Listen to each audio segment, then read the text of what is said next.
It's the 1970s, and the American public is getting a rare, televised look inside the most secretive organization on Earth. Following public outrage over domestic spying scandals, a special congressional committee is formed to figure out exactly what the CIA is actually up to. Leading the charge is Senator Frank Church. He sits at the head of these hearings with a very specific, troubling theory. He believes the intelligence agency has become a rogue elephant, rampaging completely out of control. To answer for the agency's actions, then CIA Director William Colby is called to testify. The committee forces him to explain a highly classified physical discovery investigators found hidden away.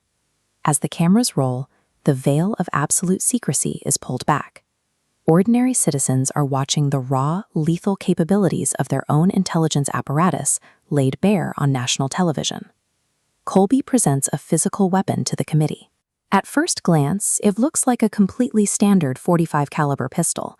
Upon closer inspection, it is entirely modified, engineered to be an untraceable tool for assassination. This pistol was found in a little-used vaulted storeroom in Washington, D.C., sitting alongside something even more alarming, 11 grams of toxin, an incredibly deadly shellfish poison. To put that amount in perspective, those 11 grams alone could kill hundreds of thousands of people. Toxin is one of the fastest-acting poisons on the planet. The moment it enters the body, it rapidly blocks the transmission of nervous system impulses, causing sudden, lethal organ failure in seconds. Why would an American intelligence agency dedicate decades of resources to building a silent murder weapon and hoard enough toxins to wipe out a small city? The answer starts 2 decades earlier, at the height of the Cold War. In the late 1950s, a KGB agent named Bogdan Stashinsky successfully assassinated 2 people using a hidden poison vapor gun. At first, both victims appeared to have died of completely natural causes. When the U.S. caught wind of these invisible hits in 1961, the CIA realized they needed to catch up. Their scientists received a strict mandate: find a chemical compound that guarantees a lethal outcome, but mimics a standard heart attack so perfectly that an autopsy reveals 0 foul play. This highly specific task fell to a woman named Mary Embry.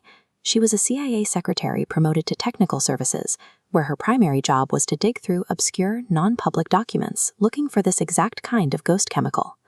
Embry ultimately found a match. Toxin, derived from shellfish, checked every box. It was potent, fast, and entirely undetectable to standard forensic screening at the time. Isolating the poison solved the chemical problem. Next, the agency had to figure out how to secretly inject this toxin into a moving target without them ever noticing. To solve the delivery problem, the CIA teamed up with the Army's Special Operations Division at Fort Detrick, Maryland. Over almost 20 years of collaboration, they tested numerous delivery systems.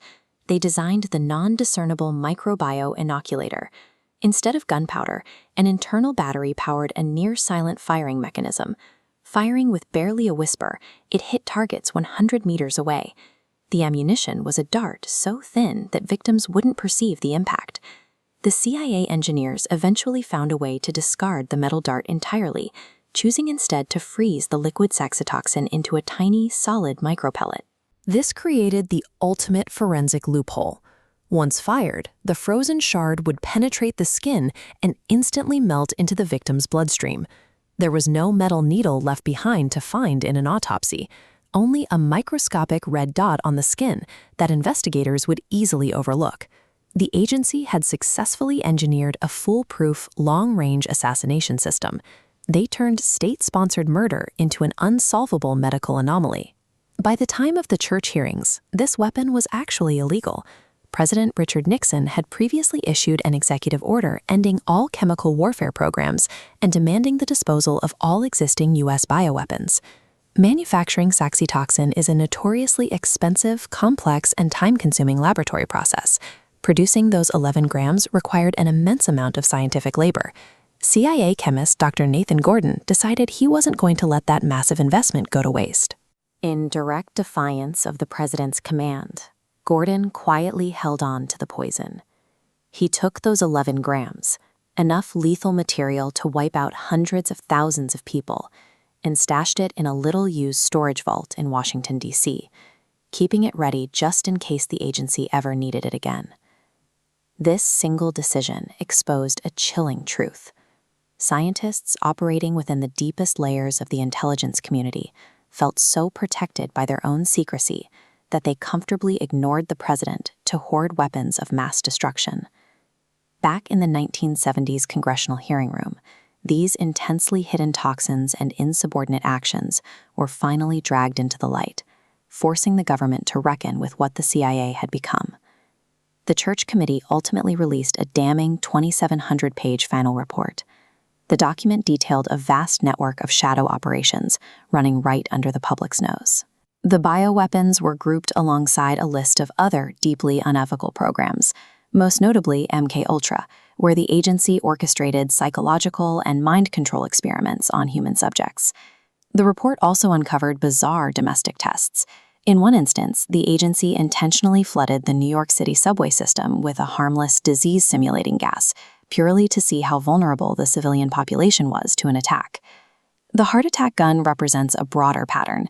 The intelligence agency spent decades deliberately building a dark culture that treated federal laws and American citizens as experimental variables.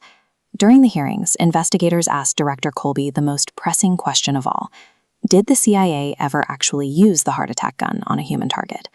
Director Colby maintained that the intelligence agency had absolutely no records indicating the weapon was ever deployed in the field. We have to measure that claim against the weapon's literal design. The entire ultimate purpose of the microbio inoculator weapon was to kill people while leaving absolutely no physical trace behind. A covert intelligence agency perfectly willing to operate outside the law and defy the commander-in-chief thrives on missing evidence. An empty paper trail serves as a deliberate feature of a perfectly executed assassination.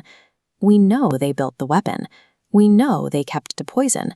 But the true body count of the CIA's secret biological arsenal will never be known, forever hidden behind a convenient veil of natural causes.